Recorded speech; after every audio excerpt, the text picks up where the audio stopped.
30 to 50% of your fractures produce 80% of your hydrocarbons. That lends a lot of credibility. You know, if you come in and can be upfront and honest and say, you know, actually in this application, I think this product over here that I don't represent would be better for you. That all of a sudden now you become a trusted advisor rather than a salesman.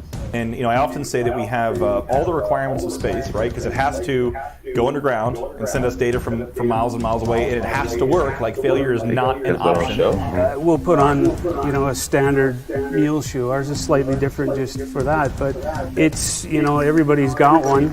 The top drive and the drawers really don't care whether the electrons coming out of it are from a joystick or a PLC. The panel, what you see here on the left, which is now controlled by one of my students, is showing you actually the control of our brakes. As of now, geothermal is a pretty small market. If you have tortuosity, the casing will be up against the side on part of the well. There won't be any cement there. The cement will have crescent around it. So, managed pressure drilling, it's been defined as a process to precisely control the pressure profile in the wellbore. The key is being transparent with our clients in this case. So tell them what happened. If we had a failure, tell them exactly what happened. Whether it's our fault, whether it's whatever the issue was, we need to be transparent. But I think it's very important for everyone in the industry to know what's out there and kind of what's happening downhole as well. I've probably worked on over 40 different performance indicators in my career. If I miss any of those and the computer is raising weight on bit and I miss any of those, I have a train wreck. Tab. Computer's going in the ocean. Here's your new colors, here's your new thing. We don't do that at all. Here's the tattoo you need to get. Yeah, here's the tattoo. Sorry about the last one. We used to fake that all the time. All right.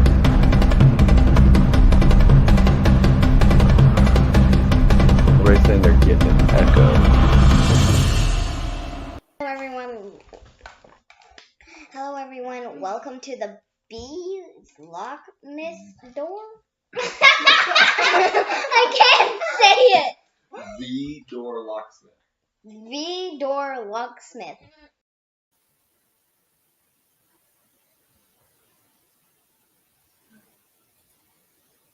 Okay. Hey everybody, and welcome to the V-door locksmith show. I don't know if we've got the echo cleared up just yet, but maybe we do. If y'all would let me know. So this is the V-door locksmith show, where we are unlocking the secrets to success in the oil and gas industry.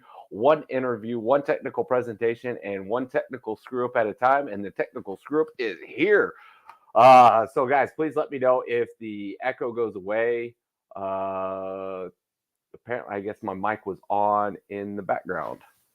And I need to not move forward because then I go out of focus. No echo now. All right. All right. Thanks, Ian. All right. And we'll let everybody know. Hey, well, guys, please let me know where you're watching from. We always appreciate that. If you haven't already, please follow me on LinkedIn. There's a little notification button that will let you know anytime I put content out there, mainly just for the show, not for all of the other nonsense that I put out there during the week. And everybody's letting us know that the echo is gone. Yes, very good, very good. Very happy to hear that. It's, actually to be able to increase engagement, it's probably a good idea to have an echo, because then everybody tells me there is an echo. And then when it's gone, everybody lets me know it's gone. Asking people to tell me where they're watching from is actually, it's almost like pulling teeth to be able to get people to interact with the show. So maybe this is the trickery that we meant to do. All right, guys. Thank you guys all so much for being here. We got an amazing show today. Let us know where you're watching from. Let's run through and say hi to a couple of people today. I know we've already got, let's see, good day from rural Aberdeenshire, Scotland, from Sandy Lawson. Sandy, thanks for tuning in. Robert Esses says, good morning from North Houston. We got Hunter tuning in from Midland. Thanks for being here. Appreciate that. LinkedIn user says, hello, good day from India. All right, we're getting an international show in here today. Ian from Calgary, that's what I'm talking about. And then Sadiq tuning in from Dubai. Thank you for being here, sir. Appreciate that. Aaron Webb tuning in from Cyprus. Thank you, sir. More. And then KGPWT Welding says, thumbs up with the thing. All right, cool. All right, Jake Rooster tuning in from Oklahoma City. Thank you, sir, for being here. Ron Williams tuning in from Calgary. All right. Well, thank you guys all so much for being here. I really, like I said, I really do appreciate it. It's been absolutely phenomenal, the support that we've had with the show over the last couple of years. And really looking forward to being able to continue this. If you guys have anybody that you guys would like to be able to see here on the show be interviewed, please let me know. Reach out, or if you yourself would like to be on the show, reach out and let me know. All right, it is that time of the show. It's time to give away a drill bit. If you guys don't know, we've got a wonderful partner that we work with on giving these things away. Always talking about data and how it works in our industry. And that company is Corva. So if you would type in hashtag Corva right now in the comment section for your chance to be able to win one of these amazing, awesome 3D printed Gibson Approach drill bits. And whoever today's is, I promise you'll get one of these dual color ones. You can get either the purple and gold, kind of like LSU, or we've got, I think the other one's like blue, red. Maybe you guys have seen that. So anyways, so be sure while you're watching this, type in hashtag Corva for your chance to be able to win a drill bit. And this is your Corva Insight of the week.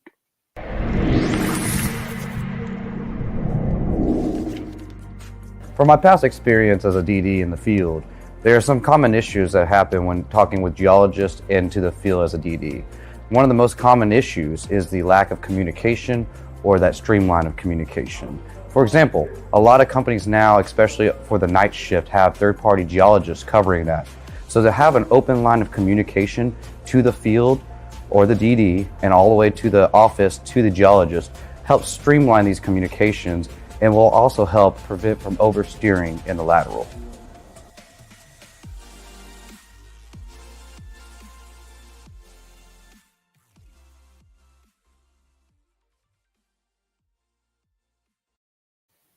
All right, that was your Corva Insight of the Week. Thank you so much to the people over at Corva for that. Like I said, hashtag Corva into the comment section now. Be able to win your drill bit. We'll go ahead and pull it up now. Hopefully, we've got a lot of people that entered. I think I've seen a handful there. What are we up to so far? I can't see that one from 12. My glasses are really not working this week. Oh, yeah, see, there we go. All right. Well, I think we'll wait. Oh, now we got 13. Can we hit 14? Can we hit? There's over like 30 something people watching, and we're getting like a third of the audience to be able to engage. All right, there we go. I think we just hit the 14th. All right, go ahead and hit it. And today's winner is drum roll, Robin McMillan, a former guest on the show and your SPE technical drilling director who was most recently voted in. Thank you so much for watching, Robin. I do appreciate it. I will get you a drill bit on the way, sir.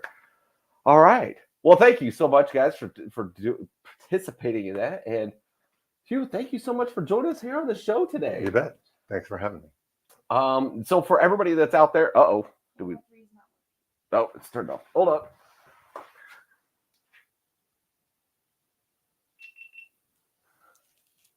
There we go. Somehow that one went off. Is it back? And it's working again. Okay. Is it? Oh, please don't tell me. Is it got a delay on it? Hold on. Let me do this. Yep. See, there's the delay I was telling you about. So, how about this? Hugh, tell us, give us a little bit of background on yourself while I'm hopefully off camera being able to fix that real quick. Sure. I think we got introduced based on my recent life as a founder of a small startup that does geosteering computation and sort of pioneered that field. But I kind of got there by starting off as a small child as a Schlumberger engineer. And then back in the early 80s, so just at the time that, at the time Schlumberger was transitioning from analog downhole tools to computer systems, and did that for a couple of years before going back to grad school. Went to went to geophysics grad school, and then left the industry for 5 years just to see what this internet thing was all about, and decided that the oil and gas industry was really the right thing for me. It was really a, underappreciated field to live in. And so I came back in the mid 2000s and founded one company called Wellstorm, where we did WITS and WITSML aggregation, and got acquired by Drilling Info. And then after my required servitude at Drilling Info, left there 4 years later and founded Factor Technology, and we're doing geosteering computations. No, you say you worked at Drilling Info, but I know that there's another story about Drilling Info that's part of your story. Yeah. Can you tell us a little bit about that? Yeah, I was I'd known Gilmer for years before that, because he was one of our, Alan Gilmer was the founder and the guiding light behind Drilling Info. Most people know him. And he was a friend of mine from basically 10 years before that, when I was working at a little startup while I was in grad school doing seismic processing. Gilmer was one of our early pioneers while he was at Marathon, and we remained friends. He moved to Austin, drank a lot of beers with him, and then he and I and Mark Nibbling, basically under Gilmer's impetus, founded Drilling Info. And I was the programmer. Mark was the geologist, and Alan was just sort of the guiding spirit who thought of everything we should do and had the business vision and everything. And I did that for 2 or 3 months. And, we built some like prototype database systems, and Mark would run down to wherever the Railroad Commission is and bring back these yellow sheets, and I'd type them into my little prototype database. And I was rapidly running out of money at the time. And at the same time, this internet thing was starting up, about 99 or so, or getting big. So I met him for beers one day, and I just said, guys, I got a job offer for, at this startup in Austin. I'm just going to go do that. I need the money. And, I signed over all my rights to Drilling Info, and they went on to glory, and the rest is history. And I don't begrudge any of that a bit. I'm still good friends with Gilmer and Mark, but that was definitely a conscious decision, because that wasn't where I really, I was already sort of like not enjoying that sort of just being the data guys. That wasn't my future as far as I could tell. I didn't want to do just a web database application. As rich and as rewarding as that turned out to be, I think it worked out well for everybody, that they went on to glory. And I continue to found a couple of startups and not hit anything like the heights that they have, but that's okay. I'm happy. It's just unique to where, to be able to hear about somebody who's a founder of a company, leave that company, and then get acquired back by that company later on, just to be able to come back in. So it's it's not something that you hear every day. Yeah. Well, the relations were friendly the whole time. And at Wellstorm, we developed a technology that stores all your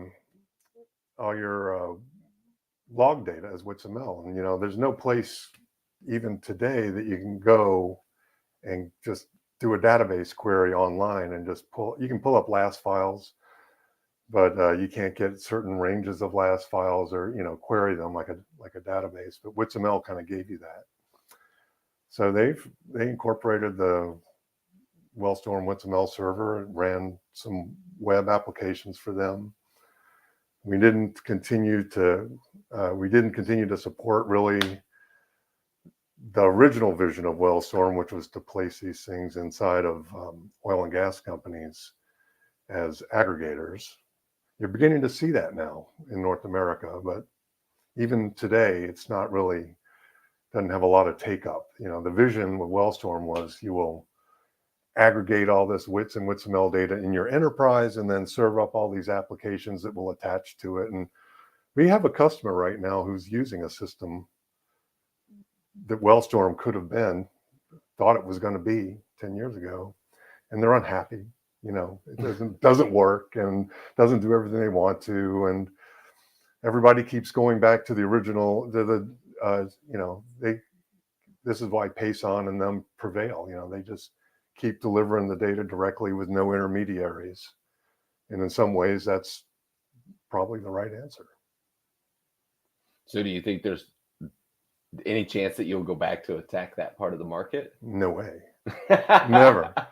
It's such a, North America was, it's a budget, efficient operation in North America. And you can't really justify the effort, just like with any IT system, you think it's going to solve all your problems, and then there's friction involved in deploying it, and little things that weren't thought of ahead of time. So everybody, I think customers recognize that and aren't easily persuaded to invest in new IT systems just for a vague benefit of you will be able to drive all your in-house applications seamlessly. You have to have concrete benefits up front. So throughout all the things that you have done on your entrepreneurial journey, like what's been one of the biggest learning takeaways for you? Even coming into founding Factor, I knew it would be, it's a long road to hoe. I knew selling. John Mouton was one of the founders of Landmark, and he was a acquaintance of mine. I became, during periods when I was doing consulting, John had a company in town in Austin called Object Reservoir. I became friends with John, and he advised me when I was starting Wellstorm, I would never start another company in the oil and gas industry again. It's just, 1 year sales cycles, and they had a huge success, obviously, with Landmark, basically one of the first big identifiable public companies in oil and gas software, acquired by Halliburton. They all get to be, members of the board of Halliburton, pretty big job and everything. As successful as that was, he told me, I would never do that again. But I kept doing it, because it's what I know. Yeah. And I guess, but what surprises me is that even though I intellectually know that it's a hard road to hoe, just doing it again reminds you every day that you just have to persist and keep with it. And if you don't die, you will live, by definition, right? And so just keep hanging in there. Kind of a black and white thing there. We've been running Factor for 5 years, and I just feel like this year is the first year we've got traction. Of course, we had a little COVID time in there as well, when the price of oil was negative and things were a little tough, and that interrupted a key part of our cycle. But 5 years is a long time for a startup. You couldn't get an investor. Well, you can get investors if you tell them you've got a 5-year time frame, but it's a special kind of investor, Or if it's green. True, right. Yeah, then you've got 25 years. Yeah, if your logo's green, you can get tons of investment money. Yeah, but so it takes a special kind of investor to want to, to not have a 3-year window for exiting. And so we've done it. Me and my 2 partners funded the company by ourselves and had enough wherewithal to do that, and kept it on a low, even keel while we did the initial research, and it's paying off. So, but it takes a long time. It takes a lot of stick-to-itiveness. So, as we jump into Factor Technology, tell me about what was the genesis moment for wanting to be able to create that company?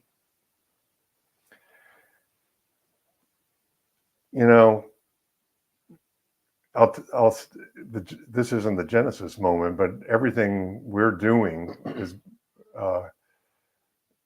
in theory, could have been done 30 years ago by, the insight of, if we'd have just known to apply stuff that I was doing in grad school 30 years ago to geosteering. So it could have been founded, but we didn't quite know how. And then there were impractical aspects that only got solved by machine learning work that's been done over the last 20 years or so. And I kind of learned about geosteering while I was running Wellstorm, because some of our clients were doing geosteering, just like you saw the Corva ad there. You know, our clients were similar to Corva clients. They were transmitting data from the field into their in-house systems. I was able to look over their shoulders, and I thought, wow, this geosteering stuff, it looks like it's really artful. It's kind of intuitive and heuristic. Isn't there a a scientific math solution to this problem? Yeah.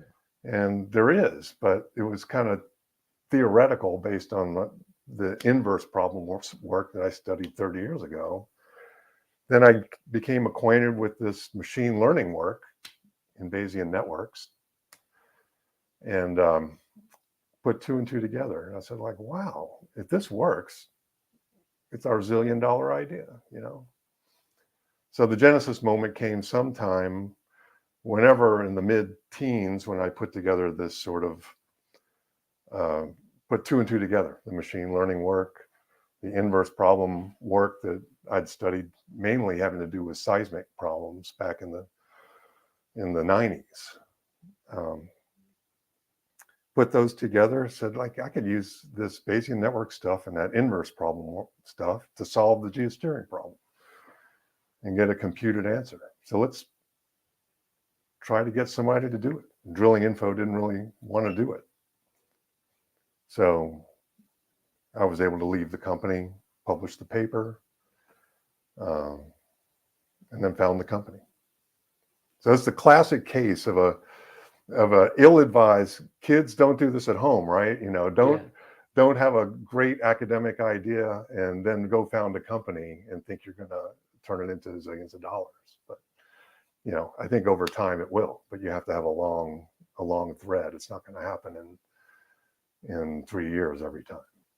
How did it feel when you were first just starting off again, right? Because it's obviously... It felt great. I mean, we went out to SPE startup, competition. We went up to Rice Alliance and pitched this, you know. So on PowerPoint, the business idea was great, you know. And then we had to go. So that was the wonderful part. And then we were just basically doing all the fundamental research during that first 18-month period. So it was a lot of PowerPoints, you know, sort of academic sort of results, not real world cases done in anger. And then we had to go, then we got our first exposure to some customers, and we found out our real world issues, you know, and we had to go back and cycle and then tinker. And this is not stuff that you finish in a week. Yeah, it takes 2 months to go do some of this tinkering in response to customer feedback. These are initial early adopters, and it's important to a company to get that early feedback. And it takes a long time. So you've got to have staying power while you do all that work. You can't just go out and broadcast your availability to the world until you get past that initial feedback loop. And then I would say right in the middle of that, COVID started, and so that put a damper on things for, you know, a year, really. Yeah.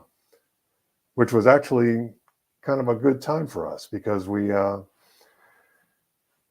in a research. We didn't have a lot of expenses, just had a couple of employees plus me and the other founders. And so our expenses were low, and we could kind of maintain and then just, you know, iterate without having, you know, we didn't have the prospects of going out and selling a lot of new systems suddenly for a year. So we used that time really well and made some fundamental changes in the code that started giving us very much better answers. We're all like, wow, we should have seen this 2 years ago when we were getting our first exposure. But in the end, it worked out great. You know, so since then we've gone out and gotten a real respectable top 10 oil company, you know, who's giving us the feedback we need and the revenue we need and everything. And so it's really great. So how has your approach been? Because you said there, you know, about working with an early adopters. How has your approach been with working with these oil and gas companies, trying to get them to be able to kind of get on board? And anything that you're seeing in the industry as far as kind of the cultures that you encounter when bringing in a new technology like this? To the max. I mean, you know, the geologists, you know, who do this work are, you know, it's a mixed bag. You know, in every organization, you've got like the real techie guys and you've got the real sort of seat of the pants heuristic guys, and you need both to kind of be successful. It's not all math, and sometimes it's learning and heuristics, and other times it's just math and rigor. And so we go into a company and we see there's a mix of people in there that are, you know, the impedance mismatch with some people in the organization is high. And, you know, we try to transmit our knowledge to them, like, let's do this a totally new way. You don't need to do a trial and error. You can just compute these answers. And a lot of the times the problem is, I like to think, you know, I'm too tempted to think the problem is them. You know, a lot of times though, the problem is us. You know, they're bouncing back information. It's not articulated in the way that we like to formally think about it, you know, as physicists and programmers, but it's real. And it's, you know, we have to learn, we're learning from that. So there's this sort of art and science to geosteering right now that is done by, you know, the actual programs that people use are sort of heuristic. They have some quantitative feedback, but, you know, and the geologists who use them know how to evaluate that feedback. But then they also kind of do some seat of the pants stuff that goes off, you know, doesn't have a real rigorous support in the software tools that they use, because they know what the earth has to do at a certain point. Yeah. And they're telling us that, and we're trying to remove all that. We're trying to replace the seat of the pants stuff with rigor, right? And usually they're right, and they're telling us things that we need to internalize and learn and capture in math. And slowly, you know, we're getting it. We're understanding it. It's just an impedance mismatch sometimes between the way they want to describe it to us and the way we have to understand it to put it in a program. So this is just them just saying, hey, our intuition tells us that we need to go this way, and then you're trying to put a mathematical or algorithmic model to that. Yeah. Yeah. And in their case, it's more than just intuition. It's learning and experience that they've done. And they don't, you know, the tools that they use right now give them some sort of heuristic ways that they can do to overlay the wild drilling curve against the type curve. And then mentally they can make adjustments and go like, I don't need to make it line up here because reasons A, B, and C. And so then they can justify that. They're quantifying that stuff to us. We're incorporating that into our code and making it rigorous. So in the future, it won't be hopefully such a judgment call. It'll be, you know, it'll come right out in the initial computed answer. So what is the future if we're taking away those judgment calls? Plenty of judgment still to be done. When you just base your judgment on probabilities instead of just feel. You're already doing it, right? You're already kind of feeling like it's probably here and not there, but it might be there. You're saying it in sort of unspecific ways that, you know, that's how you verbalize it. What if you could just say like, there's a 40% chance it's there and a 10% chance it's there. The 10% chance is not nothing, you know, you need to pay attention to that. So we can quantify that for you, you know, and help you make those calls. Just because it's a 40% chance it's here doesn't mean it's here, right? The 10% chance could be still be the winner. Yeah. And you'll find that out maybe further down the hole. Or once production comes online, or right. Yeah. And so how big of an impact could something like that actually make in the production of the well? Good question. I'd like to get some numbers. I don't have them yet. But how good this would allow somebody to make a study for the first time, because you'd have a much better handle on what your true well position is in relation to the stratigraphy, right? You have a quantitative, you'd know what you know, and you'd also know what you don't know, right? You can go like, if you say there's a 40% chance here, it's here, you can still account for the fact that there's a 60% chance it's elsewhere. And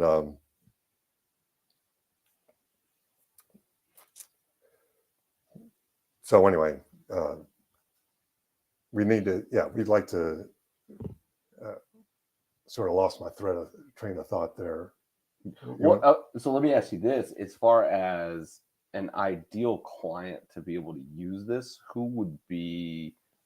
Or we never really got into the product of like what you guys are doing now. How about you explain that, and then we'll say like what a potential ideal client would be. Oh yeah. Well, so we compute geosteering interpretations. Yes. So instead of sitting there and interactively, estimating where your wellbore is in relation to the target zone that you're in, we're going to give you a quantitative estimate of where you are. So that's what I mean when I say there's a 40% chance you're here and a 10% chance you're there. So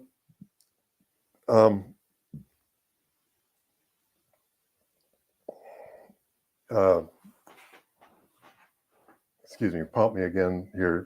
Just how is the system working? Like, what is it you guys are exactly doing different?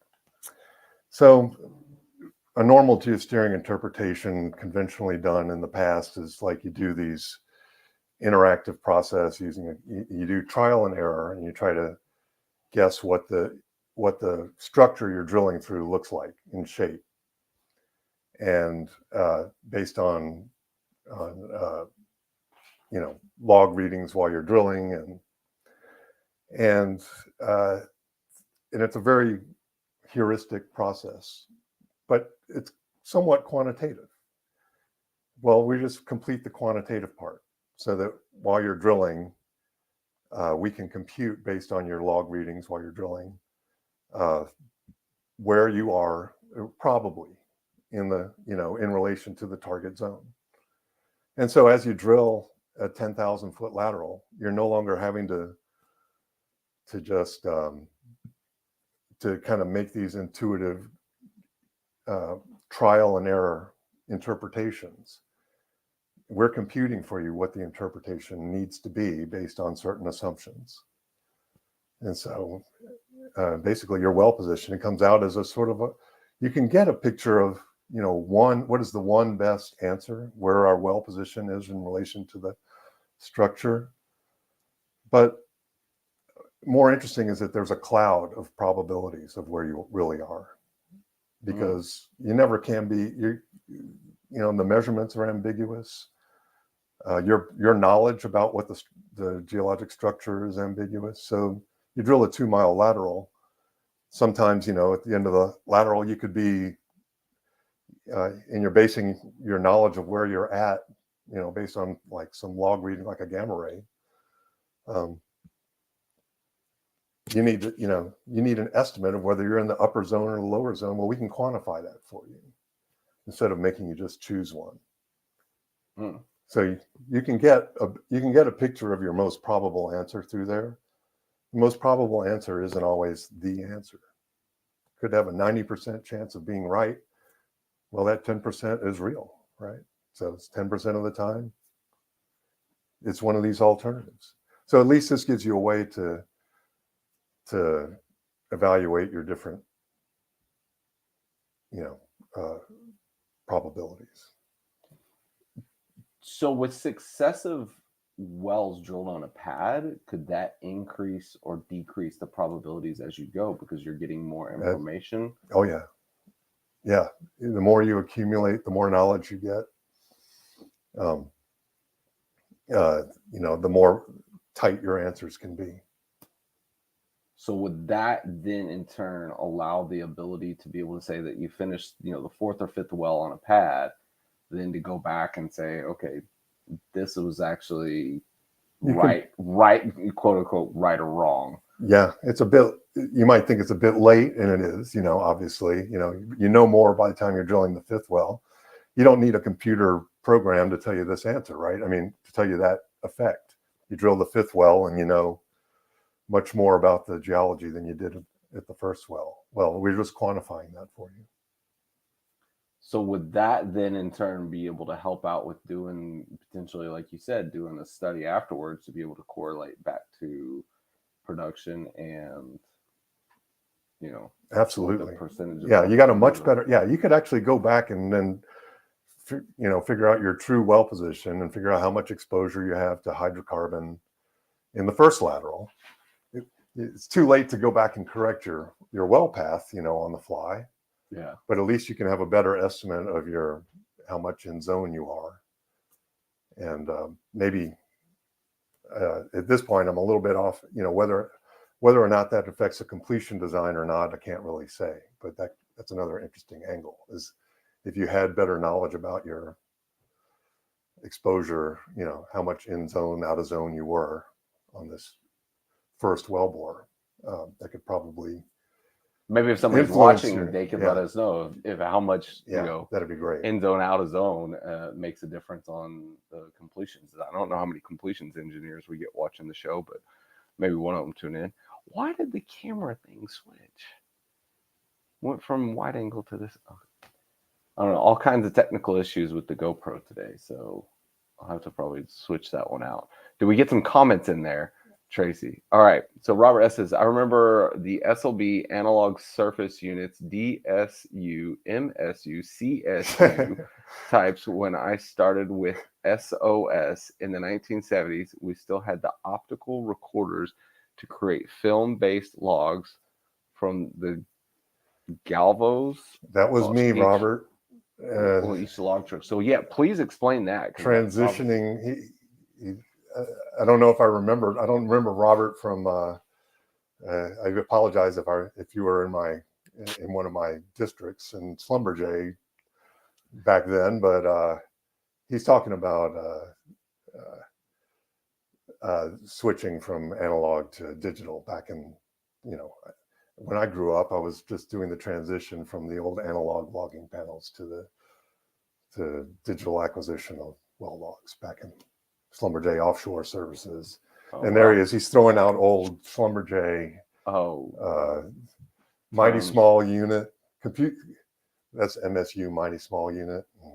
I forget what DSU. First digital transfer from the rig for SLB was their DART system, which employed a satellite dish to send data from offshore to the database at the land base. Robert, we must have crossed paths somewhere back in the day, but yeah, that was darting in log data from the Gulf. That was my first job out of college, being a Schlumberger engineer. Yeah, that was my first one as well. So everybody's got to do their time. Yeah. I don't know if the early SLB DART system was based on WITS or something else. Do you know? I didn't know WITS existed back in those days, so I don't think it was WITS. It was probably a simpler time. I think WITS came later than that. That's just an impression. But here's a question from Calvin Holt. Question: how difficult has the MSA process been with respect to IP? Using machine learning and AI makes the solution smarter, and some clients want to own that. Yeah. So what's the MSA process? The master service agreement. Just the contract between you and the operator. What? Insert SD card. Why would we insert the SD card? What is up with the GoPro today? Now it just switched camera things. Sorry. Yeah. Well, I see. That hasn't been an issue for us. We own all our IP, and to whatever extent that, the technology we use actually comes from an AI background. If you look at the literature for the Bayesian network technology that we applied, it's got applications in AI, so but we use it really like a geophysical inverse problem solver. So you can't, it's hard, it's AI in the sense that we're trying to quantify what humans should really do, in their minds when they're trying to estimate what the Earth is really doing as they're drilling through it. But to us, it's really just solving a hard math problem, a big hard math problem that requires a lot of computation. So the oil and gas companies own their data, and they own their logs, while MWD, LWD totally belongs to the oil company. And we just own the IP that processes it and emits an answer, and they own the answers. Fair enough. I'm guessing that's probably something that Calvin's having some challenges with. Is additional pad information already incorporated into future wells, or is that done in other software? How is data added and used for real-time decisions? It's from Robert Gates. Gales. Or Gales. Oh, sorry. A good friend of mine. Oh, okay. I mean, my glasses. Sorry. So you can. He's a friend of yours, and he's a friend, and he's supposed to hit me a softball. He was supposed to throw me a softball. Yeah, he's going to hit you with the hard questions. Right. So past. I think what this question might be going to is, how much do you use past answers to inform future? So you're on the fifth well on the pad, just like your example. What did you learn from the first four? Well, that does allow you to, constrain what the answer looks like. You learned something on the first well, you got a better handle on it on the second well, and so you can basically put error bars now on the third, fourth, fifth answers as you drill further wells on the same pad. And you can expand that concept to, all right, now let's move it to the field level. Is everything in the play or the field, informed by the previous stuff you did? And the answer is yes. So you basically tweak parameters, and you feed back the answers that we got on the early wells back into the later wells to constrain them. Sounds pretty reasonable. Yeah. And then Robert says WITSML in the 2000s. I guess that's when WITSML got started. All right, we got another question that came in there, or at least a comment. The minimum curvature calculation often varies enough from the actual wellbore geometry, especially near sliding, to yield significant local apparent dip errors. Significant experience in the formation adds value. John Christian. Yeah, let me. Well, thank you, John, for realizing that you are a LinkedIn user so that we can put your name up there. Hey, yeah. That's actually a great point.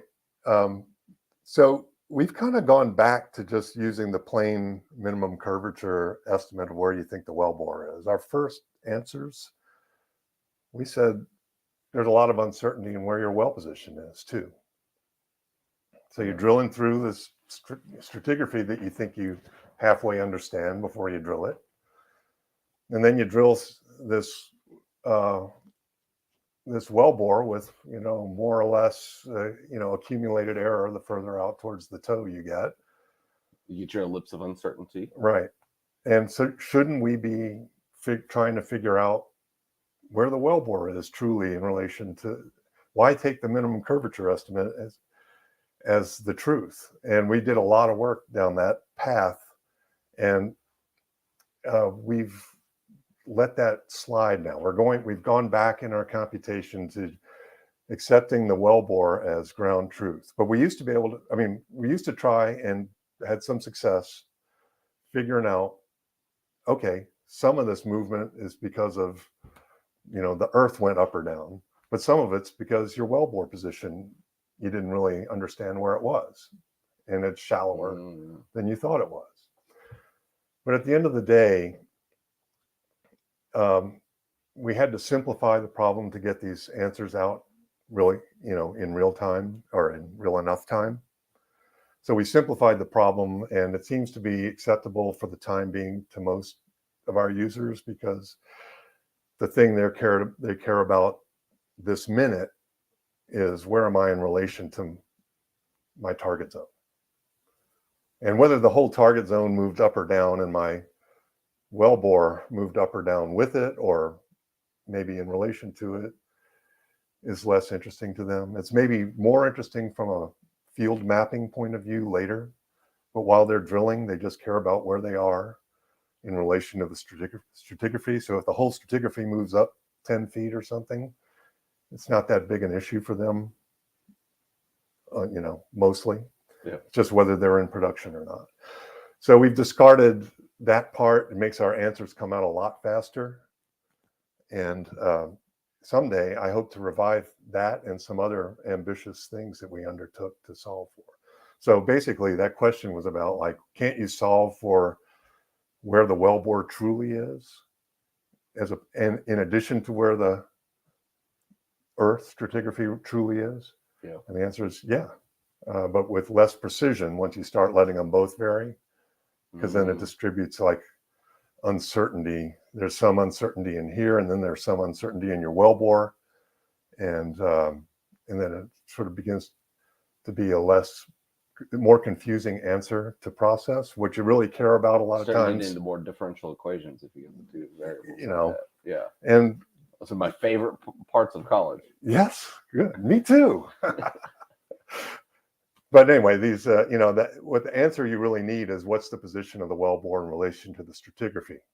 So let's just assume the wellbore is accurate, and the stratigraphy moves up and down in relation to it, and that gets people the answers they're mostly can use right now. I know that it has been a debate amongst the ISCWSA group, which is people saying, it's like, well, do we really care where the wellbore position is if we can geolocate ourselves? And then usually it's like, okay, that's good for this well, but if you're seismic mapping out an entire, field and play, and being able to say, okay, we drilled one well here, and we're going to drill another well over here. All right, if these things are off by, the wellbore position, and saying, okay, it's 10 feet deeper, 20 feet deeper, then you go to drill somewhere in the middle and things are off. Yeah, I can see where you could say, like, on an individual well basis, it's right. It's not as important as on a field level. So anyway, it's work that we started off doing. It was, our computations took 3 hours instead of 3 minutes, because you have a lot more dimensions of, degrees of freedom to solve. So, it turned out to be not that important for the immediate practical work of just getting your well positioned within the target. So we dropped it. I think it's worthwhile coming back to. And if you're not in such a hurry, then reviving that work, like if you got weeks to study, you've got a field level and you want to reevaluate what are our true well positions in this, these 50 wells that we drilled here, and you have all the time in the world to solve the problem, then that's worth revisiting. I wonder how many companies are actually taking the time to be able to revisit. Nobody. Not nobody. One of the things so I learned a lot about that. This wasn't my childhood. This isn't how I grew up. I didn't grow up in well positioning. It kind of came to it late in life. I think very few people would probably grow up in well positioning. So, what was the question again? No, you were just saying it's not where you grew up. Yeah. Well, I've learned a lot about it, its importance in late in life, I'd say. Okay. All right. I know we got a whole bunch of other comments that have come in there. Is further to Robert's question and mine, after 5 wells, the solution is tweaked. Your words or improved IP language. Now fast forward, will this improved model be the same solution going forward to a new client? The previous client may not like that. It's okay if you don't want to answer this. I'm happy to answer that. It's all their data. It's not our data. So yeah, the business model of Factor is not to build models for others to use. With it belongs to the answers belong to the client who computes the answer. But it would be useful for that client. Maybe there'd be a business to be built in saying like, hey, you want to monetize your this sort of speculation. This is the sort of thing that Alan Gilmer thinks of. Yeah. How can we monetize all this information? And that'd be a good business plan for the future to build out this company later. But I see what he's saying now. So now what he's talking about, or correct me if I'm wrong here, Calvin, is that you're training the system with one company and it's getting better and better and better. Yeah. And then if you go somewhere else, you have to retrain the system to get it back to that same level. And somebody's saying no. It did all its training. It did all of its. Each company has to retrain basically by itself. We're not accumulating a knowledge base of constraints that we learned on one company's wells that we're translating to another company's wells. Wow, that could be really difficult. I could see where that would have. No, it's all their data. Yeah. And it's all their computational results are their own.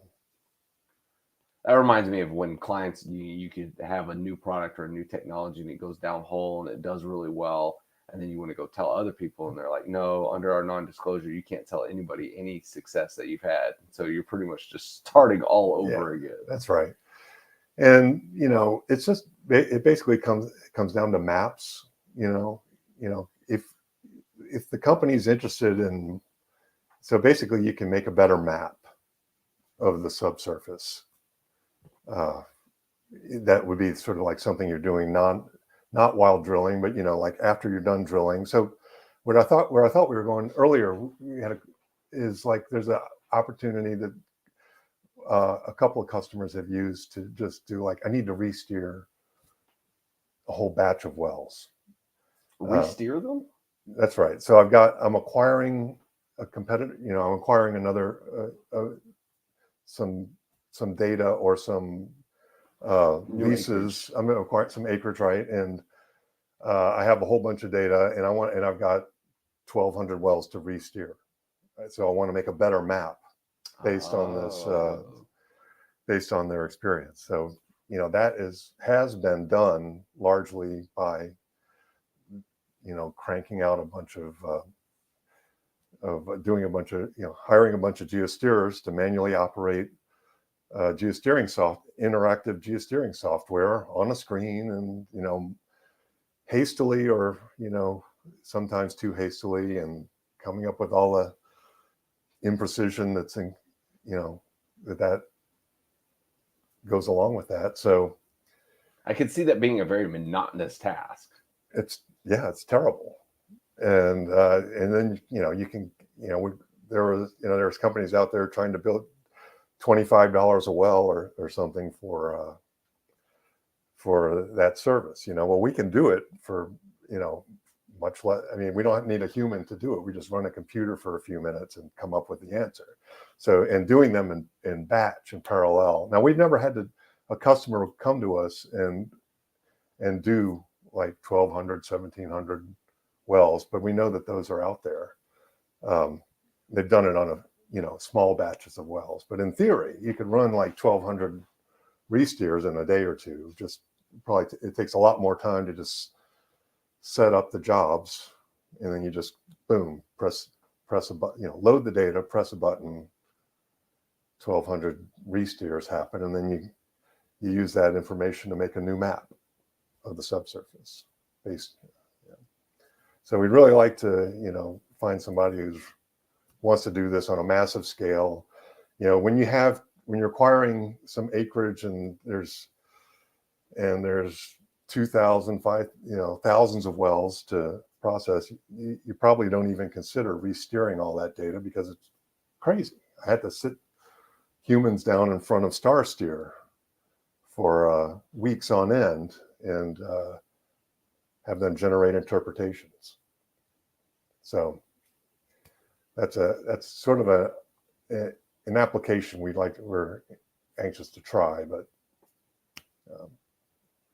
So I know I asked this before, and then I was like, oh, we hadn't even really started talking about the beginning of the factor technology. What is an ideal client like for you and your company, somebody that you guys would be looking for to be able to work with? Like, what problems and challenges would they be facing right now?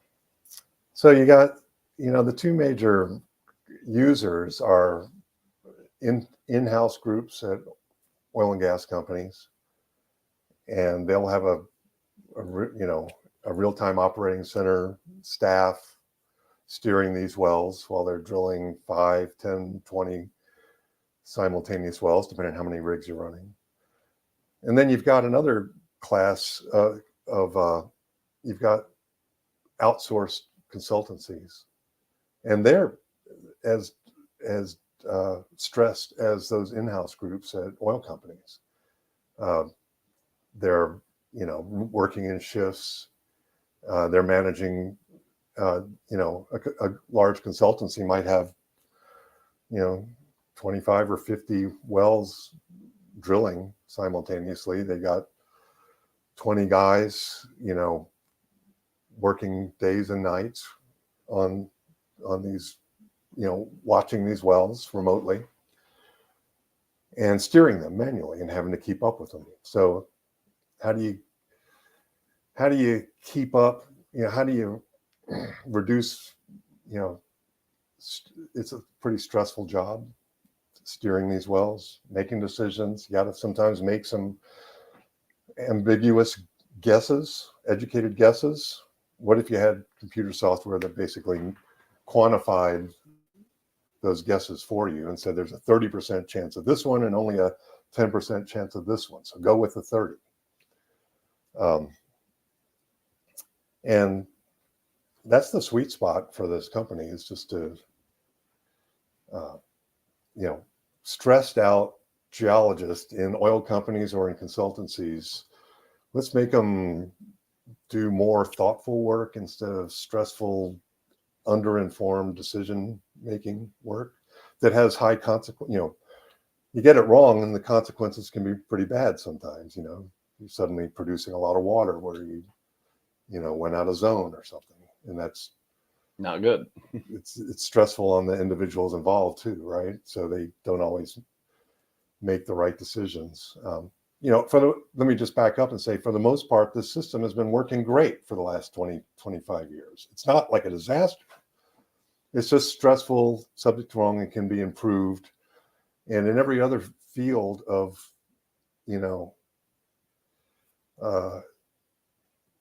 oil and gas exploration, we don't have any fear of allowing computers to make interpretations for us. We do that. We use guided interpretation when you're doing seismic interpretation. You throw the 3D volume into a seismic cube, 3D cube into a seismic workstation, and you put a few control points there, press the button, it picks, you correct a few errors, you check it for reasonableness, and you're done. You're on to the next horizon. And you use the computer that way to do an interpretation. And that's all this is. It's just allowing a computer to kind of take a lot of the grunt work and hard decision-making work out of what humans are doing more or less successfully today. When they get it wrong, the consequences can be really bad. So this gives them a little support.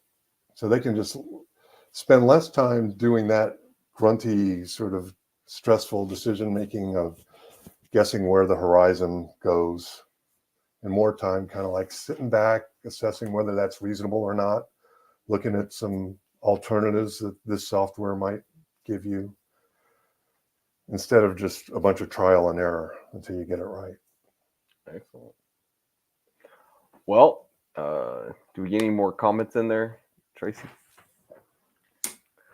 WITS has been around for 12 plus years.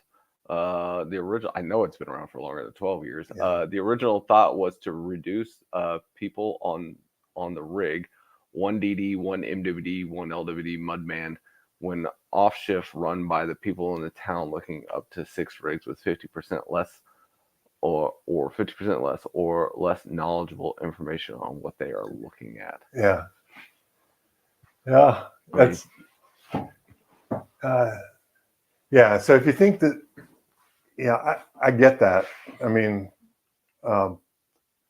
it's just the same effect that I was talking about earlier, where, you know, you think you're going to reduce effort and work by introducing new IT systems, but instead you just double it or increase it and diffuse the effort. It was sort of like part of the problem with Wellstorm, my old company. I mean, Wellstorm did okay, but I would say that, you know, WITSML, that market niche did not come to dominate, you know, industry of, you know, having WITSML data transmitted back to the office where the big brains could make all these smarter decisions than the people in the field. I think that what's really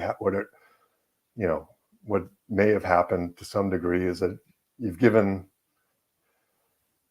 you haven't doubled work, but there's like some sort of thermodynamics law that's going into effect that, you know, where the effort involved is continually increasing for everybody.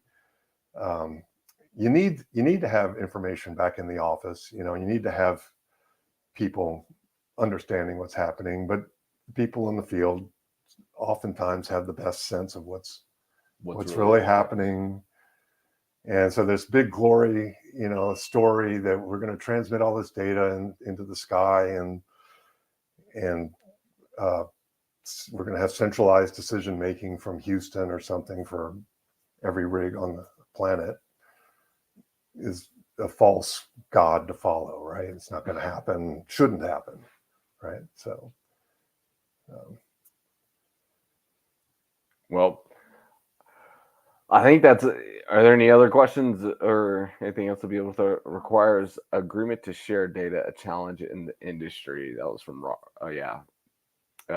Gale's understatement of the year. They should they should offer a prize at the next SCE digitalization seminar. Right. Yeah, Calvin and Robert are just having a back and forth. Calvin agree we focus on the incremental improvement as individual companies, natural as it may give a perception provides a competitive advantage. Yeah.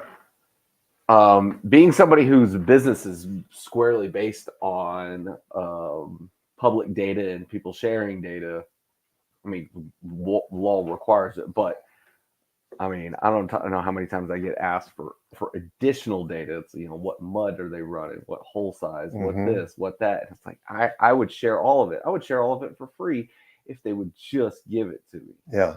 But somewhere in there, you know, those little data points become somehow a competitive advantage over somebody drilling across the street.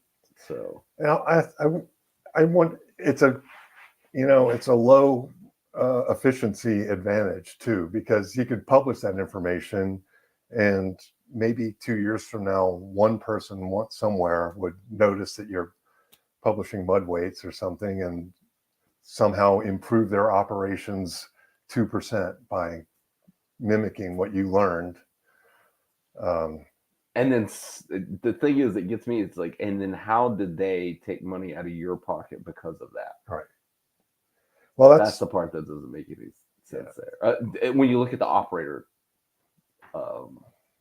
portion of it, because they're the ones who do own the data. So well, then there's if you do decide, I mean, there's that another business model of just sort of consortiums that share data like that through. I'm not, I think Drilling Info likes to set those up too, or maybe, but maybe there's independent consortia that share data amongst, a small subset of companies. And I have no idea how effective that is in improving real operations. Once you've made the study, how do you propagate that information down to the guy who really needs to know what mud weight to use at this time? Yeah. All right. So any last words? Let me ask you this final question. What is the future of geosteering? I don't think, I think people, whether it's us or anybody else, because we're now not the only people who are working on the problem of computing it. But, there was a time in seismology, where people drew rays on paper. And I kind of think that's sort of where, to kind of figure out what the structures would look like. And then computer seismic processing came along, and computer interpretation, like landmark systems, came along. And that, I think we're sort of in the phase of well positioning of almost pencil on paper. We are using computers to improve our estimates of the problem, but we're really not doing the quantitative solving of the problem, like where's solved for the structure. So I think in 5 years, nobody will be doing it that old-fashioned, heuristic, artful way anymore. At least they're going to start off with a computation that figures out all the probable candidates for where your structure is, and then they might refine that based on heuristics and stuff like that. But nobody will be doing it this old-fashioned way of trial and error. Let me try a structure and see how good my correlations are. Let a computer do that for you. So, all right. Well, guys, thanks everybody for watching. We do appreciate it. It's been another amazing episode here on the Vidor Locksmith Show. I don't even remember. I should have written all of this down as far as guests and stuff next week. We do have another show next Friday at 10 a.m. So be sure to tune in. Really looking forward to. We've also got the SPE IATC that's going to be coming up. Wow, it's so washed out.